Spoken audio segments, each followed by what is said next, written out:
Некогаш се велеше дека семејство без туршија и расолница нема домаќинлак. Може би во многу семејства и денеска така се размислува, меѓутоа есенва голем број домаќини ќе останат без овој земјоделски производ, не по своја вина. На пазарот во Кочани изделка речиси не може да се најде.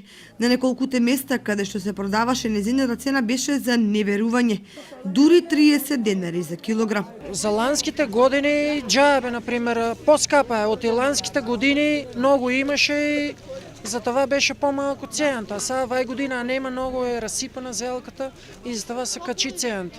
Убаво е 10, ама требаше и лани да беше 10, а лани беше 2 динара и така изораемо нивите. Нема, многу се разсипа од времето, многу дождовите. Разсипа ga, а на влажно место ништо не раѓа. И затова са малку количина има и мора да искапа цената. Граѓаните кои по секоја цена настојуваат да се снабдат со зелка, ја купуваат иако се мрштат на превисоката цена. Па по 10 динара треба. А сега колку? Па тега од 25-30. Зошто е добро? 30, па многу скапа. Нема ли доволно зелки па добро? Па не купуваме оваа година, така ќе бидеме со. Некој нема пари. 10 динара беше. Не е како ланската, а сега. Ова биете многу скапа.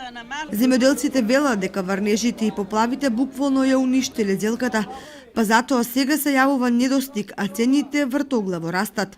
Производството киксираше особено во полските села, кои во изминатите години беа главни снабдувачи